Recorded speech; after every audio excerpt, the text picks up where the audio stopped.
welcome to this afternoon session, Ilearn's State of XR and Immersive Learning Outlook Report. Um, this is a long time coming, and we're really excited to um, produce and disseminate this report to you. We have the authors here on stage. We're missing our lead author, Dr. Mark Lee, who could not be with us, but he is happy to launch this report as well, and we hope to be able to catch up to him soon.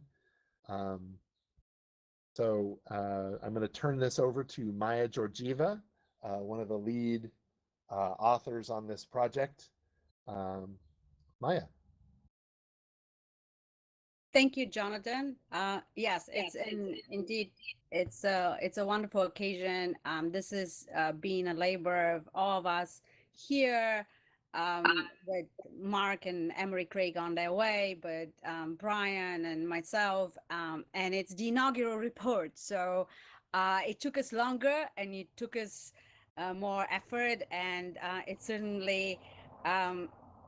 Every time you start doing something new, you hope that it will also, you're not doing it just this time, you hope that this will last and continue to grow in the future. So we very much, with this mindset, we've worked on this report over the last year in incorporating what we see today, but also looking into the future. This report is really focuses to inform, and but also it's, I think one of its main function is to look into the future and to inspire. As we look into some of the stories we bring to you, some of the projects, some of the thinking, some of the teams that we see, both in terms of immersive learning or in terms of the barriers, or how to break these barriers, and as well as the catalyst for innovation in the future. We hope that this will be, we see those as signals, and we hope they will serve to you as signals as where you may be looking into for future developments, as you encourage this type of work on your campus, within your organizations, and as you think about as well as your research.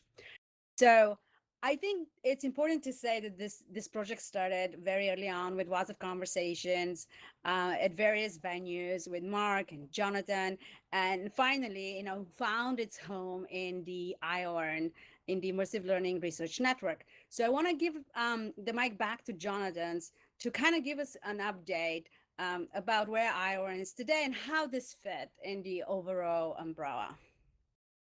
Thank you, Maya. So Ilearn is now a nonprofit organization as of, well, just a little over a year now. We've officially been a nonprofit, starting off as an LLC, just as a means to really get thing launched. But from the beginning, we've been acting fully with as much as possible as a nonprofit to be an open science, open design network that collaborates amongst the researchers, designers, practitioners, and industry to cultivate the research and innovation, as well as the evidence for what works to use XR for immersive learning purposes. And we use immersive learning broadly. So it's not only formal education, that is K-12, as well as higher education, but also in many, many different informal learning spaces, including museums and libraries, but also in the workplace and other places where XR for serious use for learning purposes is being deployed. As we Maya, can you advance the slide? It doesn't look like I can. Thank you. So as we worked hard for those first years to cultivate sort of the computer science, as well as the game studies and the learning sciences disciplines, to come together into one conference so we could solicit high quality papers that focused on XR for learning, the whole DNA, as it were, for the disciplines. The computer science being, of course, the hardware and software and the knowledge around that. The game studies, of course, being the UX and the engagements that are necessary to get people learning and working in that environment. And then the learning sciences being the pedagogies. Um, as we were developing that, we also thought it very relevant for us to, of course, to start building out new kinds of participation in the network.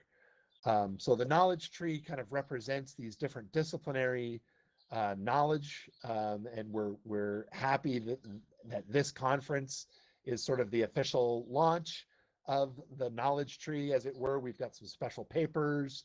Lionel and Dennis Beck and Mark Lee have been really heading up those efforts. um, the futures with the lighthouse is the scanning of the environment, and cultivating the possibilities of these new emerging technologies and practices. The innovation gardens is where we're focusing on the design and the cultivating the best practices using these new tools. And then the transfer, the wagon is making sure that some of these new practices and these new technologies that they can actually scale in ways that makes a broader collective impact. The next slide, please.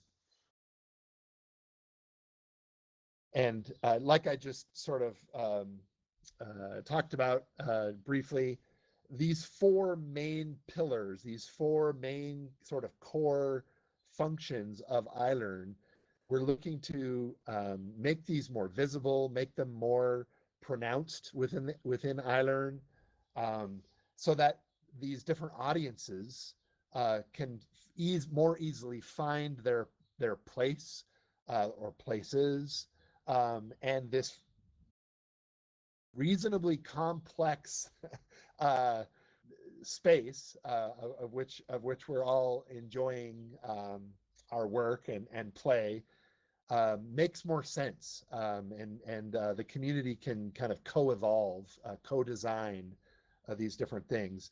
We see them as different audiences. So the Lighthouse has a futurist perspective. It's a little bit more about the possibilities. The knowledge tree is evidence-based, and so we definitely need to be sure that we're underscoring where our claims are coming from, how we got to understand what we're learning. Those are the papers and the research. The garden is how to. How do you take XR and use it tomorrow with your students? Landing in the garden and working with different experts to come up with brand new ideas. And then, of course, scaling what works through industry and learning spaces globally requires another set of language and audiences. And so that's kind of where we see at the moment where Ilearn is going.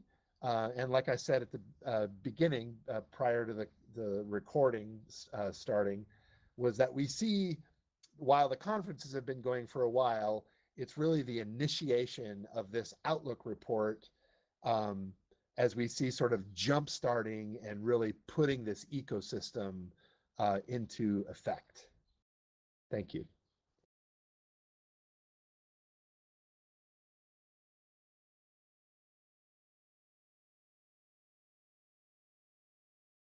Is this still me? um, we wanted to highlight the generous support of our sponsors for this project. The Immersive Learning report, the XR and Immersive Learning report would not have been possible without the support of these sponsors. That's HP, Unity, ZSpace, Adobe, Dassault Systems, and Springboard VR all generously donated financial support for us to be able to carry out this work. So thank you once again for that. Um, really appreciate that. Next slide.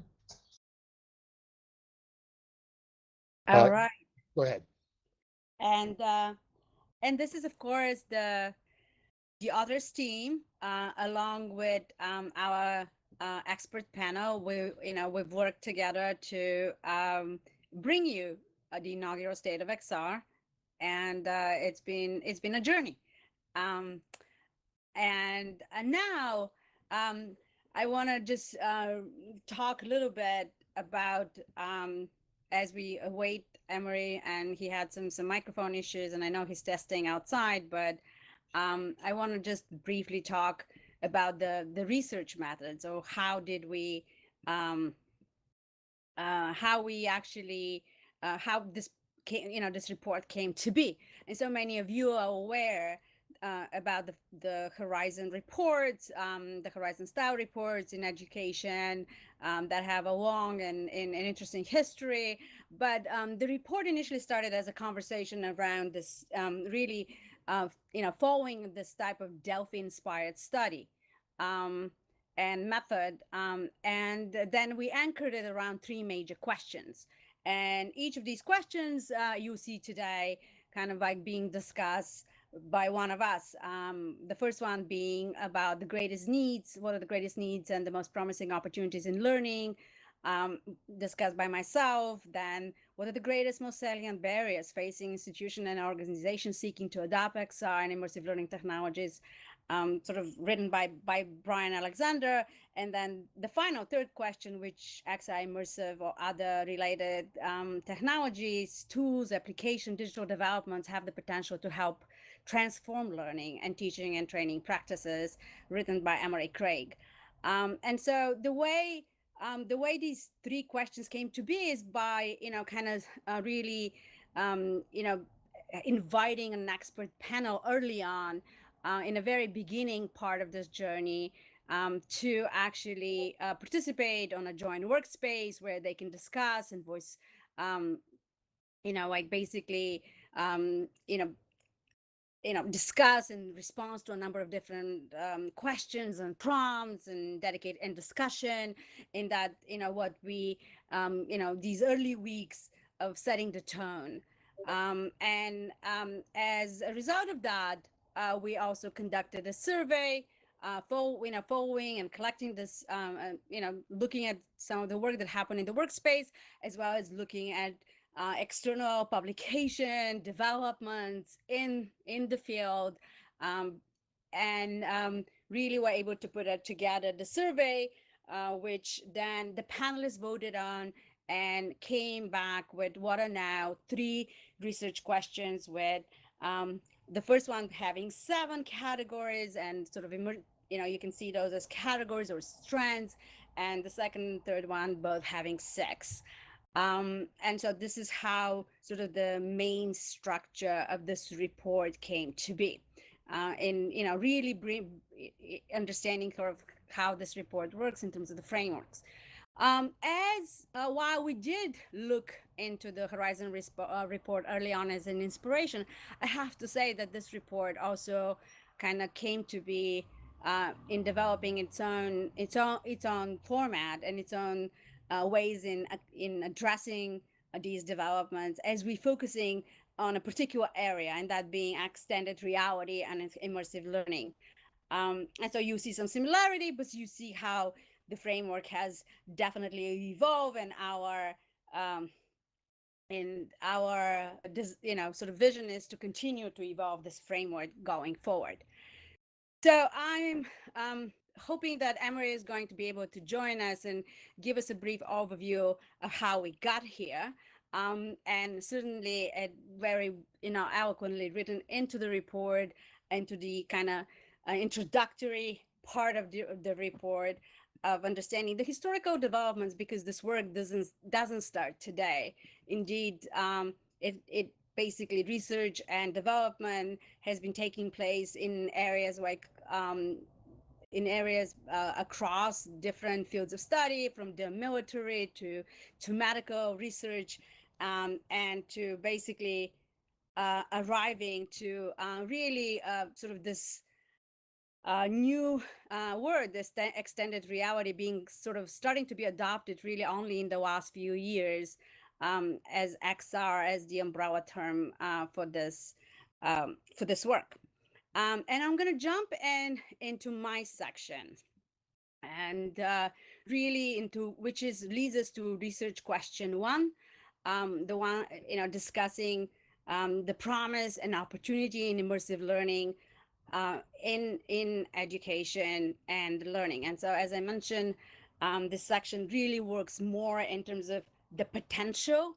It focuses on the potential rather than some of the challenges that we continue to face, and we probably will continue and will face for some time. So, yeah, it is a in the years ahead, we are really talking about this convergence of emerging technologies, not just XR technologies, but also artificial intelligence, and that will lead to novel applications and solutions that will transport us into multisensory virtual worlds that will seamlessly integrate digital content into the real world. And as we continue this exploration of immersive learning, there's little doubt in my mind that this will profoundly reshape learning as we know it, as we experience it, and ultimately will transform the human experience. So I think that this section works into an areas of um, as I said, trends that we see are most ready, and where most of the developments are really taking place today.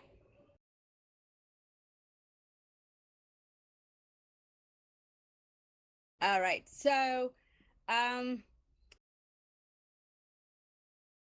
first, the first trend being facilitating authentic learning experiences. And I must say, this is obviously to every educator, this is very near and dear, because we've always wanted to kind of reimagine the classroom.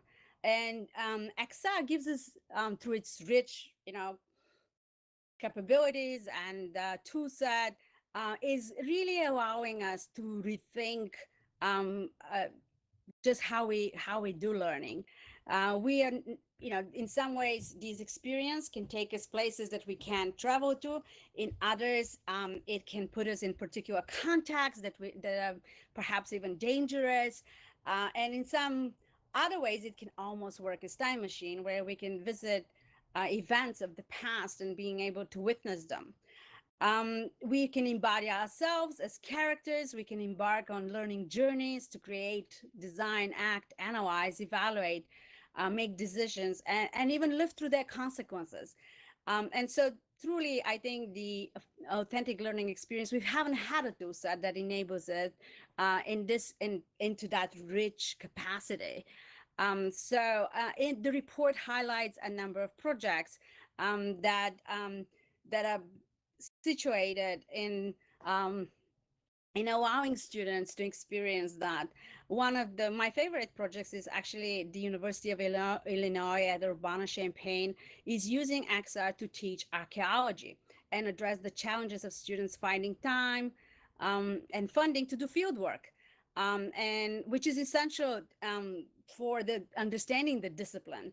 And so, instead of doing a field trip to Egypt or some other site in the world, students are actually able to immerse themselves in an experience called VR archaeology, and really practice excavating a site without, looking at virtual artifacts, being able to sort and label them, and really practice and not being able to break anything. And I think these projects are one of these projects, and there's several in this section, demonstrate the work that can be done developing immersive learning experiences in virtual reality for our students, where they can become, step into the shoes of explorers, scientists, designers, In other words, become active players. And I think that's what really facilitating immersive learning, authentic experience calls for. The next one is like authentic learning, empowering learning as creative designers and makers. Very near and dear to me. I lead a XR Lab. So in my daily effort, I try to encourage students to engage with and think about their own experience with this technology and how it's going to shape their own lives and careers. So, like authentic learning, this gives students a directly opportunity to engage with phenomena, to create. And every time you create or make something, it leads to a deeper understanding for how things work. And really, this is not just something that we learn about as human beings, but also builds on the theory of constructivism, on also construction, and also in particular constructionism developed by AI pioneer and educator Simon Papert, who um, really saw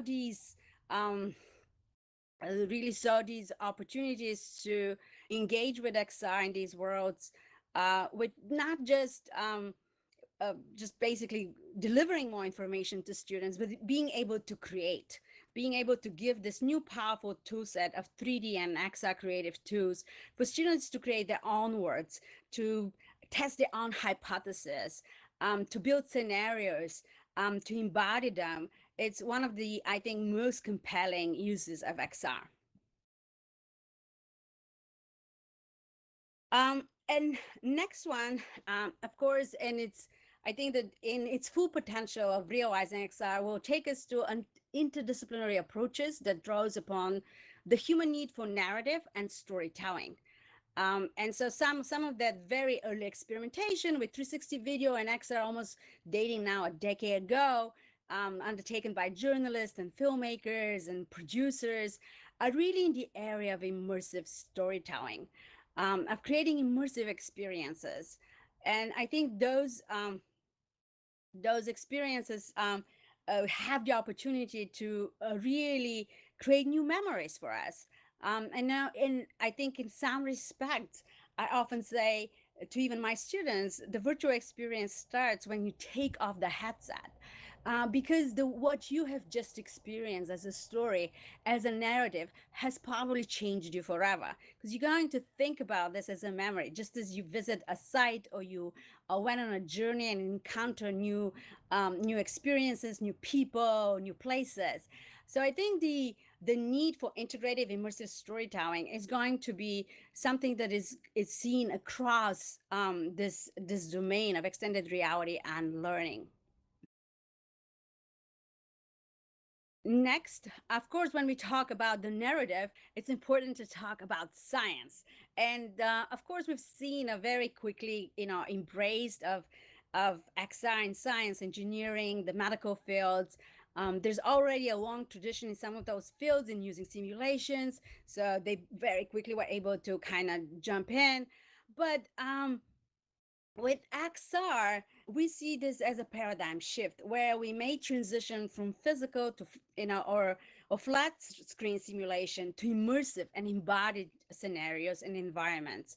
And STEM simulations in XR can be gamified, incorporating adaptive learning and allowing students to learn through failure. And an amazing tool set of also analytics that probably only grow. And of course, with that comes the peril of, potentially, discussing questions like ethics. But at the moment, it's just giving us a whole new look to think about, looking at science phenomena, being able to be to travel, and basically become, jump into a cell or jump into an entire world altogether and being transported. But one of the interesting projects, in this section is actually from the Center for Academic Innovation at the University of Michigan, where the school is developing a project that is developing a XR nuclear reactor laboratory. which will be a simulation where students can virtually work around the reactor, look into the core, interact with the control panel. So it actually, gives students an experience that is not just about visualization, but a very physical experience of of understanding how things work. And a number of wonderful projects outlined in this section as well. And going into collaborations with social VR and other XR technologies. Well, today we view the development of social VR platform as new. As its own category in XR. It's, educators from across the country have been experiencing and experimenting over the last 15 months, prompted by this global pandemic in various virtual worlds, from um, Outspace VR to Mozilla Hubs to Frame VR, and even going back to the sort of this new version of Second Life. But I think that when we're talking about um, social and collaborative platforms in their sort of more immersive form, that distinction will really fade in the coming years, as the opportunities to connect and be present in virtual spaces become actually a common part of our lives. So I think that as we, as we actually uh, make this more readily available to more people, and probably as those develops, now today we can use our own hands, haptic feedback, AI. The opportunity for creating learning experiences in XR will be closely associated with its social component of connecting people. In other words, we don't see this as an isolated experience of only, being in a simulation by yourself, but we see that very much as a collaborative, co-creative effort, where people will be communicating and sharing ideas um, across the world in a third space. That brings us to the idea that a lot of institutions over the past few years, we've seen the rapid development of various XR and virtual reality learning spaces and or XR labs in both higher education and K through 12. And those in many ways address some of the challenges associated with this technology of not being something that we have in our households, but in other ways, they've been we see also that at this point they're basically being incorporated in existing makerspace, in libraries, in open areas. um, so we all had to shift gear, all of us who've had one of those spaces in this and kind of create a new direction in this global pandemic. But also, I think what this opened up a new space that maker spaces doesn't have to be on site. They can be virtual maker spaces. And I think this new focus will continue to grow along with the opportunity that these spaces created on our campuses to provide access to these 3D creative tools, from for a number of different fields, ranging from engineering to art to media, and of course design. So this this is another area where I think we'll continue to see both growth and transformation. And finally, um, the last sort of trend and category in this in the immersive learning opportunities section is the idea of developing the capacity of the future workforce. And it is interesting how already there's a number of examples, and both in terms of developing a particular skill set, and as well as introducing this area to students, as well as encouraging students to actually connect in some of and shape their idea in virtual spaces, being able to meet and experiment. And one of the projects listed is it's funded by the European Commission, an Erasmus project of actually giving students the opportunity to experiment with different careers, careers that may not exist today. And I thought that that was in particularly interesting project, and hope it grows in other areas, because as we know, in a world where its knowledge is produced in a you know in a basically rapid manner, and the world is constantly changing. So the new opportunities that become available to our students, so how should they think about their future careers? And how I think that this is one of the projects that really is giving an opportunities to think about, catalyzing uh, new ways to think about what the future holds for our students' careers that don't exist today. So all in all, throughout this section, we try to I try to bring a selections of projects that each of them have a very um, unique way to connect to the topic, and in some ways pushing the boundaries. And with that, I want to also know that, of course, there are many of you and many on many other campuses, work is taking place today that continue to push these boundaries. And so I think this is only at this where we see the field being sort of at this point in time, at the same time suggesting what's more to come and what to expect, and what we will likely see more of on college campuses as well as in K through 12 education. So with that, I want to basically give you, an opportunity to look into those areas, download the report, and tweet to us, share with us on social media directly about projects that you believe are pushing those boundaries and are certainly something we should follow. And with that, I'd like to bring Brian um, to talk about his sections, barriers to adoption. Hello. Thank you so much, Maya, for that in-depth introduction to the report, as well as that dive into its first part. Thank you, Jonathan, for making this report possible from all of your work. And my thanks to Emery when he gets to come in. Uh, Folks, I'm going to cover some of the challenges over the next few minutes. But I would like, as we go, for you to share any thoughts or questions you have as we go. And not just because some of you share my name. I see an Alexander Klippel and a Karen Alexander. I'm especially likely to hear from you, I think, as we go.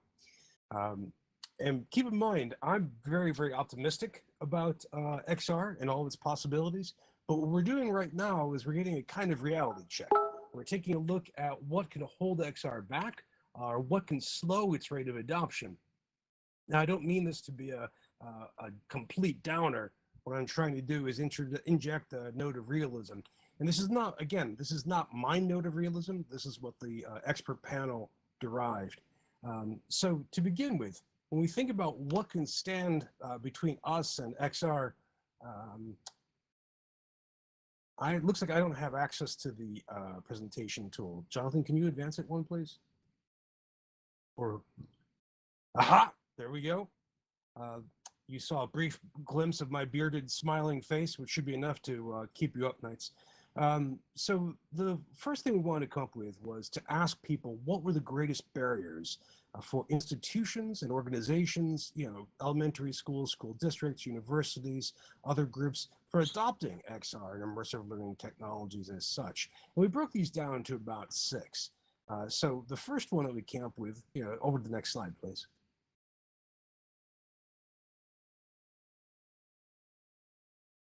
Can you advance to the next slide? Has to do with access. And this cuts in a few different ways. Can you actually deploy such technologies? Can you use them for teaching and learning if you can't actually access it? And this breaks down to a few different levels.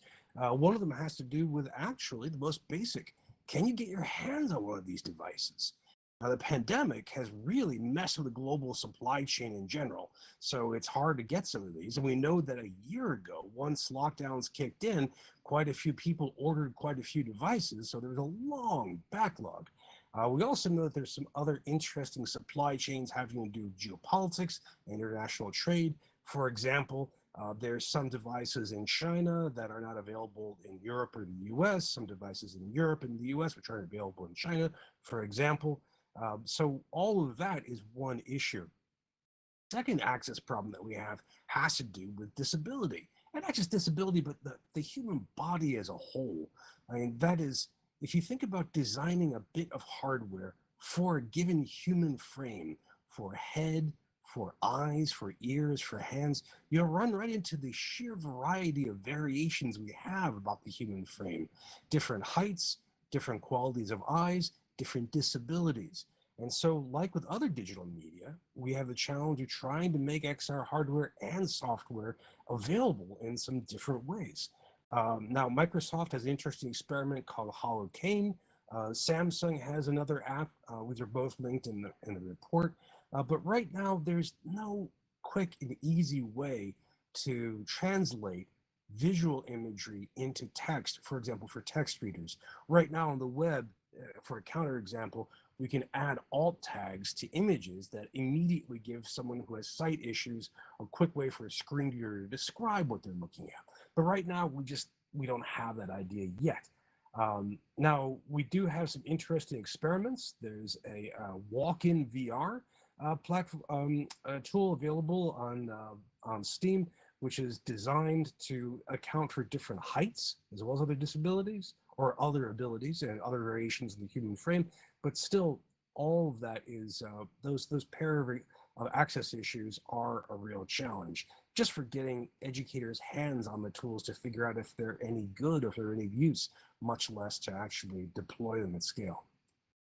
Next slide, please.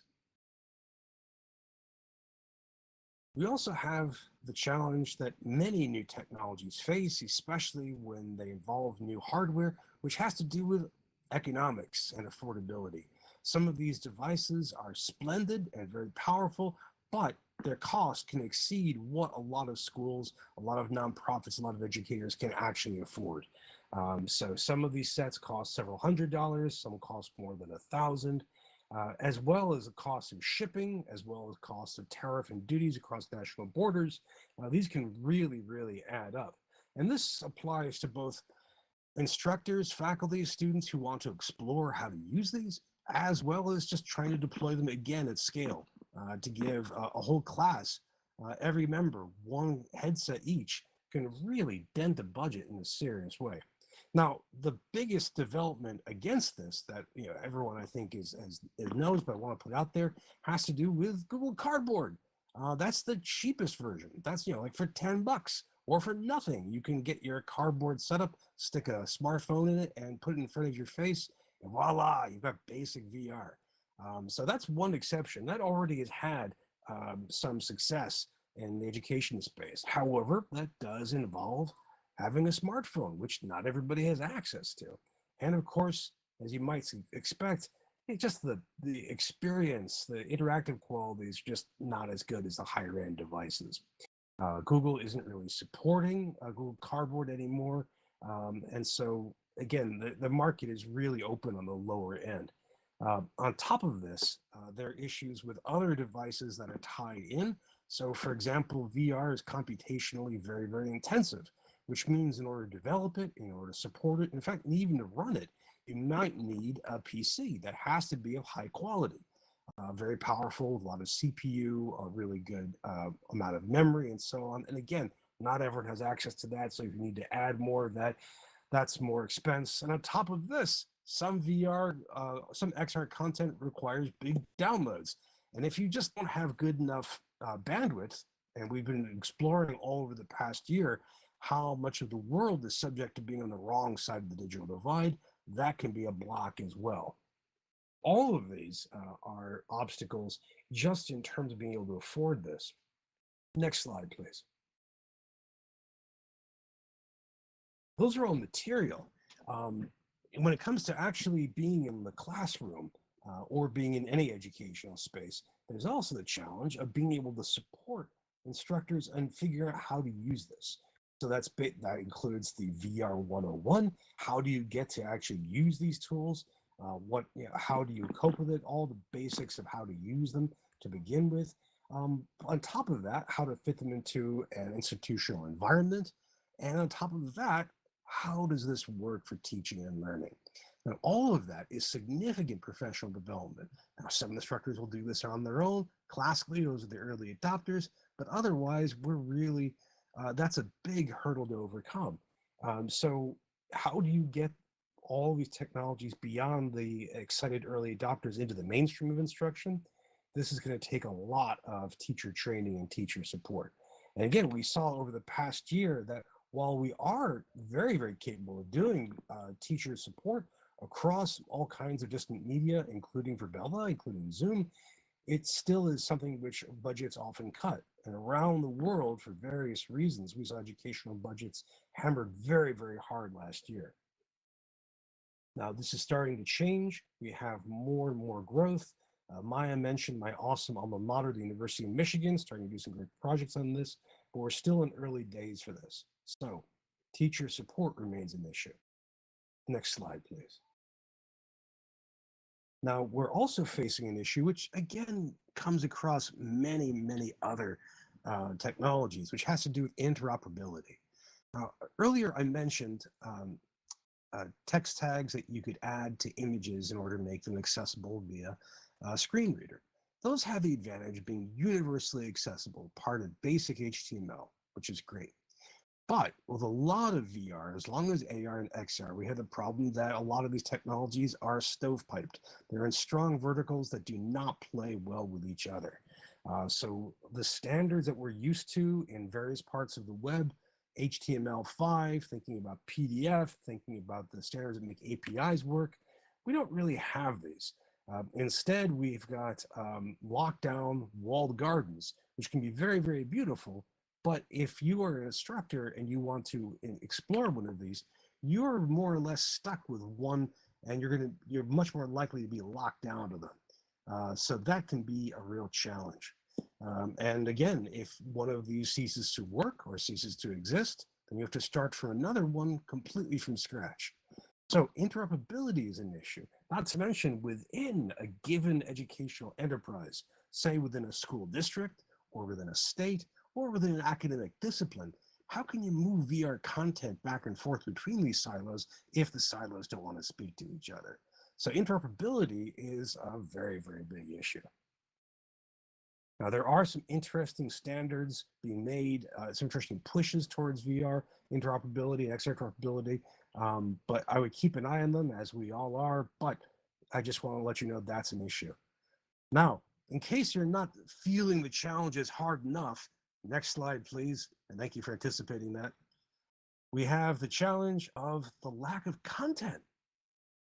This may be a shock to some of you. I mean, you think about in most of your life, you're experiencing too much content.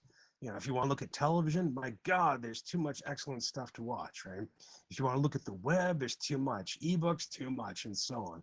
Well, the problem with VR is that there is some content there, but we don't have a lot that's for educational uses, and even less that's developed explicitly for education and training.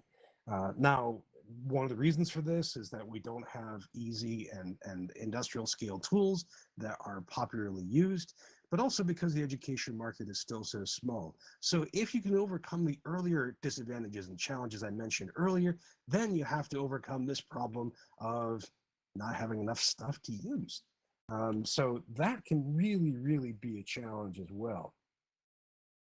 I would keep an eye out for more stuff because we're seeing more and more content starting to come. And maybe some of you are working on developing XR content. Now, one more challenge.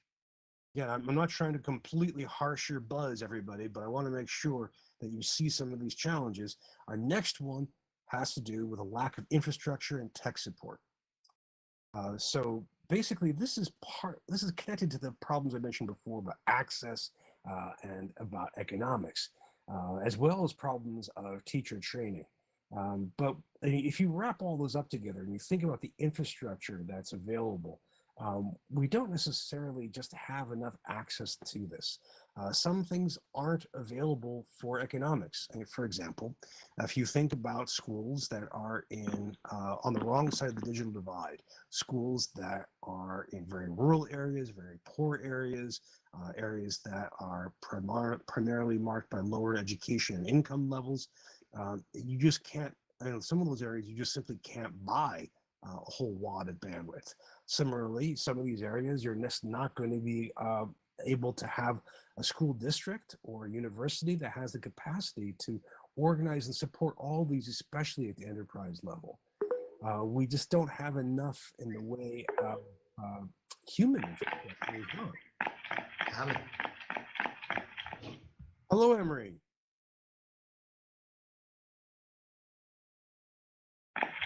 Almost perfect transition. Almost perfect.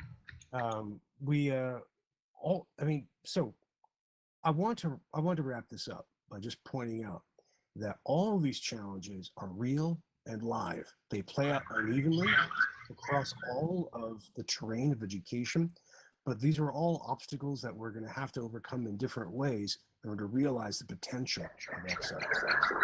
That's it for me. Over to you, Emery. Emery, can you hear us? So I think we're going to try something. Emily, I think you need to mute yourself. Okay. I have to mute myself, but I still have to talk, right? No, mute yourself in Verbella. Can you? Oh, I am muted in Verbella. Okay. So I think we're going to try Now it's something. off. Okay. So I think we're going to try something for me to, pipe Emery from my phone because he's kind of gotten into some issues. So just let me know if you hear him now. Please go ahead, Emery. Okay. Can everybody hear me okay? People on stage, people in the audience? Excellent. Okay. Okay. All right, Emery. So you should be able to see that we are on research question number 3, catalyzing technology and developments, which is your section. And please go ahead. Okay, thank you very much, and my apologies for the technical difficulties that I'm having. Not due to anybody else's fault here, but just having major issues today. So let me just kind of quickly go through all this, and hopefully I can participate in the discussion afterwards. This was the third and final research question that we covered, the catalyzing technologies and developments. And this was one that was, in some sense, very future-oriented, but also about the present, about the way that XR is very, very rapidly developing. The panel raised some 54 different topics, and of course that gets distilled down into a much more concise group, including flexible open XR resources, artificial intelligence, haptic feedback, volumetric capture, XR in games, and evidence-based XR learning and program design. So I can touch upon each of these briefly, and then hopefully we can have some further discussion on this as we go down the road. In terms of the flexible and open resources, of course, this is an issue we've been working on since the very beginning of the digital revolution, and there's both opportunities and challenges here. Clearly, in XR, there's a lack of open resources. There are some, but in many cases, they're not widely available, and there's a number of reasons for that.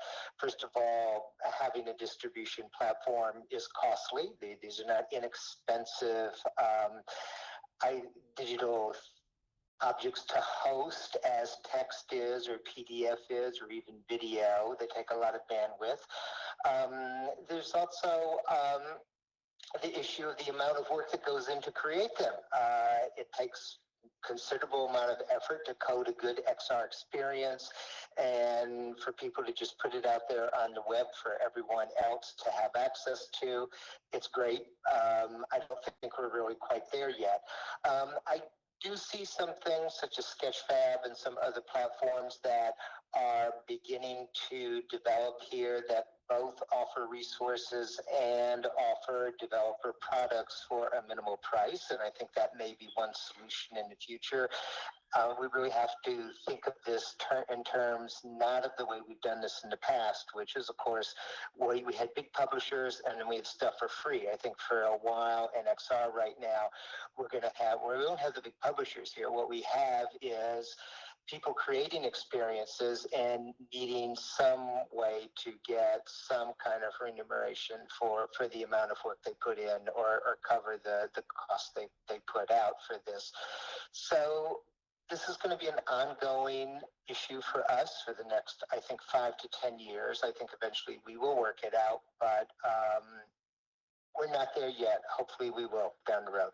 Okay, next slide. In terms of haptic feedback and sensory interfaces, this is probably one of the most fascinating challenges because XR has done so much amazing stuff so far, and all of you have been in XR experiences, and of course it just blows you away when you're in the midst of a really good one. But you know, when you look at it in terms of the full spectrum of human experience, XR is really focused just on the visual side of it so far. There's not a lot of haptic feedback involved. Yeah, hand controllers, you get vibrations in those. And of course, there are things such as haptic suits and full body suits, but they're a bit challenging in terms of wearing them for different body types. If you've ever seen people try to put them on at conferences, and they're also very expensive right now. So they tend to only be used in high-end experiences in high-end labs. All of this is going to get far less expensive over time. But what's happening here is we really need to push the development of the haptic feedback because right now we like to say, and it's very true, Jeremy Balance's line about VR is not a media experience, but it's a human experience. But in actual fact, it's not a full human experience because we touch the world, we smell the world, we hear the world. And outside of the scene and to some degree the hearing, much of our XR experiences don't include that full spectrum of human experience, but I think they will. One of the more recent projects, and I just highlight this, is not an endorsement, it was something we just actually got the other week, is the Feel Belt project based in Germany, which offers a haptic belt, and it's an interesting device because it's not a full haptic suit, it's not even a haptic vest, it's just a belt, and it doesn't have to be coded into your XR experiences because it simply runs in response to the audio track. And even just something like that suddenly makes an experience much more immersive because you drop something, you pick something up, or you're hit with something, or you bump into something, and all of a sudden you feel it. You feel it around your waist. And of course we do feel sound, as we know when we go to a musical event or anywhere where there's any significant amount of sound. So that's good. The other thing that I'm really fascinated by here, and I think is ultimately going to take off, though it's going to take some time, is incorporating our olfactory sense, the sense of smell. That is probably the oldest of our human senses from an evolutionary standpoint, and is the one we, I think, know so little about. But this, of course, is something that is just transformative when you can incorporate it into an XR experience. So far, many of the efforts to do this have been very badly done. I mean, there's nothing like walking in a virtual forest and all of a sudden you get a smell of something that's completely artificial, like men's cologne, as opposed to the real forest. Smells are incredibly complex. Aromas are not easy to replicate. But there's been some interesting efforts on the way to do this. The Feel Real multisensory mask was a fascinating Kickstarter project, and I really thought that was going to get off the ground. And then it ran straight into FDA health regulations because it was essentially a vaping device. So it didn't end up going anywhere. Something I just tested last week out in the Brooklyn Navy Yard is OBR Technologies. use of aromas, which is very, very subtle, and they're working on this. Right now, they don't have a consumer version of this. They're working with enterprise and with other organizations to develop this. And I met with CEO Aaron Wisniewski last week, and as he very aptly put this requires coding. It also requires a scientific understanding of aromas, and there's just simply a degree of artistry here. There's something that we just will have to work out as we go along, and they are in the process of really, I think, trying to master this so that when you pick up a rose and hold it at a distance, you get a faint smell. As you put it closer to your nose, it becomes more intense so that the aromas are actually spatial. So those are kind of like fascinating projects that we're getting to. And sense of touch, we actually have the technology for that. The challenge is that the technology tends to be big and cumbersome, so that gloves, wearable devices on our hands tend to be bulky at the moment. The technologies really, really need to shrink down, and that will, of course, happen over time. Okay, next slide. Volumetric capture and motion sensing. Obviously, this is something that's changing rapidly. Originally, it was only something that was used in movie studios and high-end university labs. Companies like Xsense are already doing motion capture solution that can be done. I wouldn't call these consumer products yet, but they're probably one step away from that. At least one can pick up a system for a relatively inexpensive amount of money. They are starting to get used in our XR experiences. Something like the mocap platform by OptiTrack has been used in virtual surgery and the development of the VR game Call of Duty Modern Warfare, and in the making of the Lion King 360 video experience.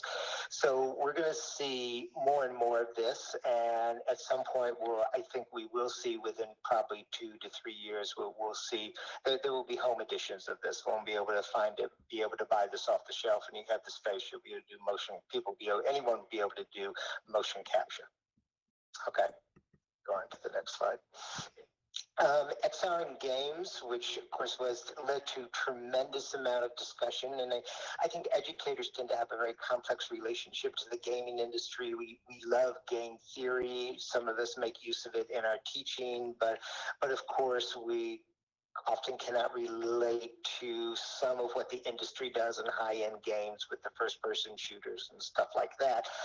On the other hand, gaming has become one of the primary drivers of the consumer XR revolution, and we see that in the Oculus Quest platform. We see that in Sony's work also. The release over a year ago now, but the release really, sadly, back at the start of the pandemic, really, of Valve's Half-Life Alyx, I think, was an absolutely groundbreaking project, creating one of the most compelling XR experiences. And for me, it's really become a kind of benchmark of what any XR experience should incorporate. Everything should be movable in the experience. Anything you should be able to pick up, grab. Things should be breakable, like the real world is. Our experience in the real world, and many of you know if you've ever had a small child, is that everything's movable, everything's breakable. And our XR experiences should be the same way. And too often, of course, we cut corners because we don't have the resources to really code it in, and we just haven't thought in those terms. But I really think that we need to start thinking that the way that, for example, Half-Life Alyx is done, which is if there's an object on a counter, you know you're going to be able to pick it up. And if it's something that seems like it's breakable in real life, yeah, it's going to be breakable in the game. If there's a window, you can shatter it with your fist. And that leads to just a phenomenal sense of immersion, that you're not in this artificial environment, but you actually are really in what seems to be a real world environment. A couple of just very quick examples of gaming dynamics that are incorporated into XR experiences is Labster, the scientific lab simulation, because that incorporates game dynamics. And I think it does it in a really wonderful way, because sometimes for some students, particularly if you're not going to major in science, it can seem boring and it can seem like, what's the relevance to real life? And they cast some of the experiences and scenarios in terms of a forensic analysis. For example, your professor's been shot. That's a good compelling story. Your professor's dead, right? And you need to uncover the evidence for that, and that immediately kind of sucks you into the environment and into the lab, going, I have to do the research. I have to discover the mystery here of what took place. And so it's a really effective way of using game dynamics. The very high end and a really amazing virtual trauma center at Children's Hospital in Los Angeles does a similar kind of thing, where you don't just have a virtual mannequin on a table, but you actually have virtual doctors, nurses, staff, all moving around the space, yelling at one another, getting frustrated, helping one another, all the things that are part of a real trauma center. And of course, those are things that can be adjustable so that it becomes more of a game-like experience. So I think we'll see much more of this in the future. Okay, go on to the next. In terms of artificial intelligence and machine learning in VR, XR doesn't stand by itself, and I think the expert panel wisely focused on something. This is something that's very much part of my own research, and my real deep interest here is the convergence of XR and AI, because I think that may be one of the most fundamental determinants of the future of our virtual experiences. AI and machine learning is already having a profound impact on every part of our digital lives, but it's going to become fundamentally even more powerful when it begins to govern our virtual experience. Right now, it tends to govern our recommendations on YouTube. It governs our feed in social media. It governs what we see when we go to purchase something, but you open up a whole new world and a whole new realm of possibility when you can have AI-driven avatars, and here it just, I mean, the opportunities for teaching and learning are profound and very extensive, as are the ethical challenges that we're going to face in this. We're going to go far beyond our current experiences of screen-based chatbots and machine learning. The real question becomes, how do we relate to avatars that seem no less real than actual human beings? How do we determine the authenticity of our virtual experiences? What will our students like? Will they prefer an artificial and avatar professor that's available 24/7, or will they say, no, I really want the real human professor? And those are questions I don't think that are easily answered now. There's some amazing opportunities here, is that you can think of personalized tutors that would be available for students anytime they want them. You could almost see perhaps these tutors as almost like fitness coaches, helping students push themselves further, even possibly not just coaching them, but even competing against them, and possibly even guiding them, telling them when they should take a break, relax, or get some rest. And you can see the early possibilities of this. Magic Leap's Micah is just an absolutely amazing avatar, even though she doesn't speak, but just the reality of her movements, of her facial expressions are absolutely breathtaking. If you want to look at other more consumer options, take a look at something like Replica, which is a phone-based AI avatar. It's somewhat simplistic, but still, when you go on the Facebook group page and read people's reactions to it, you begin to see that we're getting sucked into a whole other world here, a whole virtual environment that's going to be vastly different from the world that we know up to this point. Okay, we can go on to the last slide here. In terms of evidence-based XR learning and program design, this was a topic on its own, and I think it's going to kind of surface through every area of the panel's work in in research question number 3. I think the one thing to keep in mind here is that XR is simply not another technology development, not an add-on to the current paradigms of desktop and mobile computing. We're really facing a paradigm shift. We're on the threshold, if you will, of a paradigm shift that will transform how we use and interact with the entire digital landscape.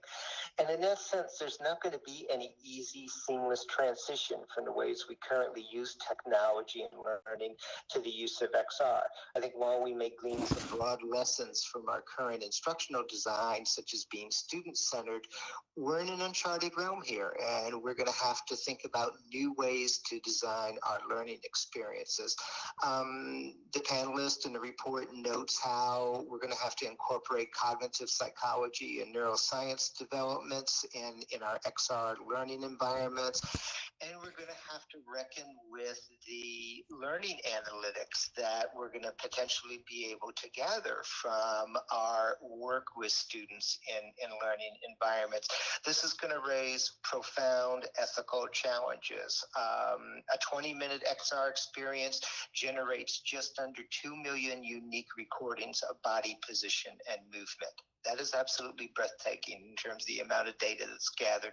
And the immediate question that comes up in this is, how do we use that data? How much of that data will our students want us to have access to? And of course, who owns that data and who manages it and who stores it? There's a tremendous amount of experimentation and creative development right now, and all that is really good. But the expert panel really debated this, and on one hand, people were saying there's tremendous opportunities here. We're going to know so much more about student learning than we've ever known in the past, which is true. On the other hand, we're going to know stuff that maybe students are going to put the brakes on and say, I don't want you to know that about me, that's really more information than I want to give out.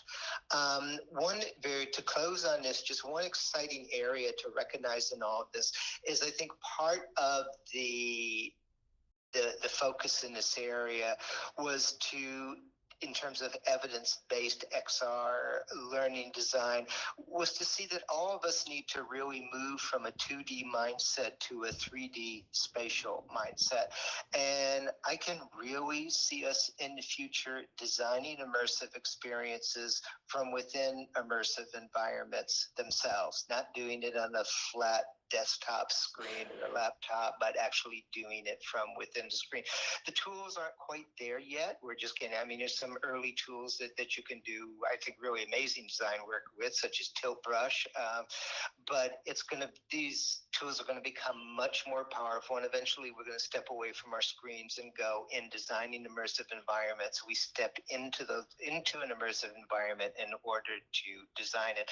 One example right now, if you want to just see the kinds of advanced work that's being done, is to take a look at what the car manufacturer Volvo is doing with Verho's high-end mixed reality headsets, which have near human eye resolution.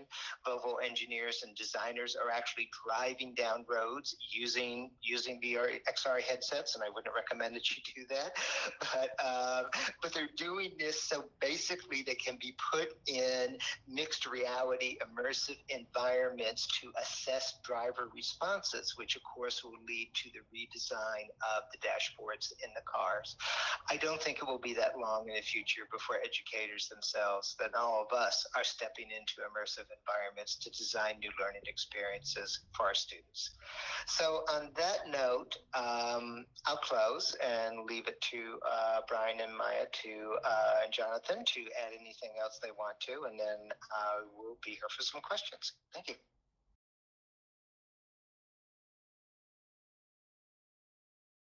Thank you, Anne-Marie.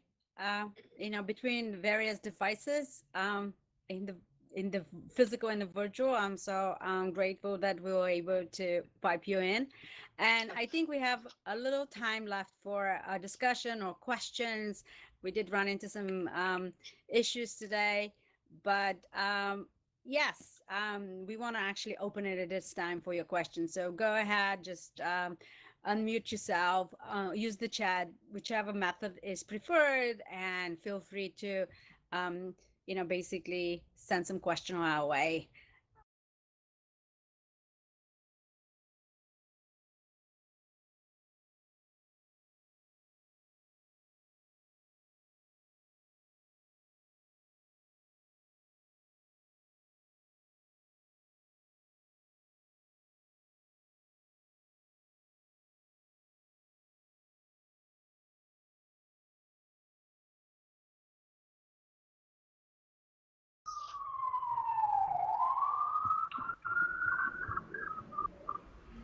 Or I you have could a call the question. police on us, and then when we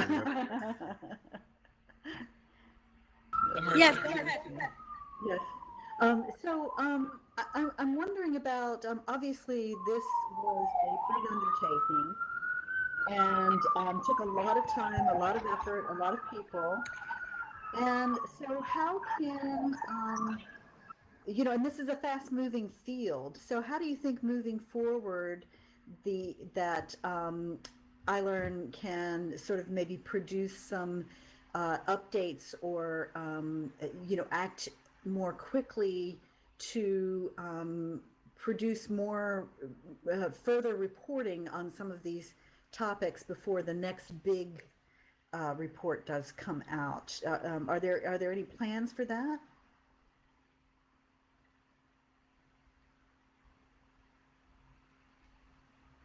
Yeah, there actually is, Karen. That's a great question too. Uh, as you know, we're really interested in actually doing persistent scanning because we're in this field where there's so much change constantly going, and there's just so much to to scan for. So while this effort, this initial launch was a substantive effort and took a lot of human power to get going, um, we really had kind of a discrete scan that only lasted so many months. We did go back. The report authors went back and freshened it up a bit because the report is only good for so long, and so we needed to make sure that it was relevant for the time on release. As for Ilearn, we'd like to, we've invented a couple of different techniques, and we're looking to collaborate with you all on ways that we can, persistently scan the horizon and identify those new technologies and learning groups, uh, different trends that are relevant to this effort.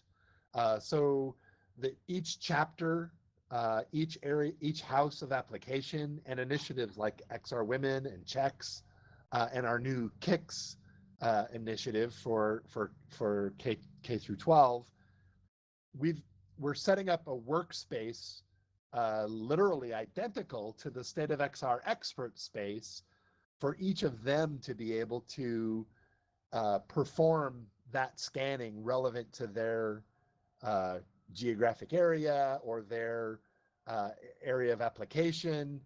Uh, and in that way, as a community, we can find things relevant to our respective specialties, and collectively sort of support the next expert panels to be able to uh, do their work, because it's just enormous to try to get your arms around all of it, as well as to create some tailored reports, right? So XR Women has a particular focus, a particular population that they're interested in supporting and championing.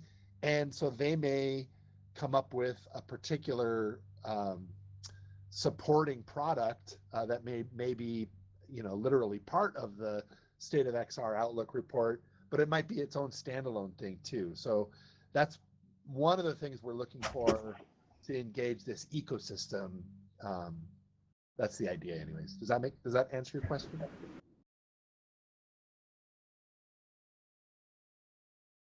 Yeah, and I want to build on that actually, Jonathan, because I think that yes, this is indeed took us a little more time However, I'd like to mention that, on a daily basis, there's always new information coming in XR. However, a lot of these projects, even in higher education, oftentimes, or even in K through 12, oftentimes repeat themselves. And so the focus on a study like this that will actually engage with, um, leaders in these fields that come from both academia but also outside of academia, who are on the ground but who may be also in different positions within the organization, is to actually look into more specific projects that come on the cutting edge. And I think that while there's the opportunity to always kind of look around and check what people are doing on a more short term, there's always in this effort when when with the capacity of the of all of us engaged to actually look and hone and be able to report on some of these signals. Now, this first edition took us extra time, as noted, and we're fully aware of that. Yet it really is a roadmap. If you look at these 19 categories, and you are an institution or you are an organization that plans to invest with students and with your opportunities on your campus, I think that these are really direct, sort of mileposts, direct, they really provide a good framework for where you might want to focus on and think of incorporating in being successful with those initiatives. So I will caution into, yes, there's always reports coming in, but coming together as an authors team and as a panel team really can produce a much greater insights in a very, I think, still timely manner going forward. Yes, and that does seem important. I mean, while you can produce some rapid results by using the more modular approach, you don't want to have everything existing in silos, and you want to sort of get the overview and see how these areas intersect with one another. These questions, these spaces of exploration. So yeah, it's complicated. It really is.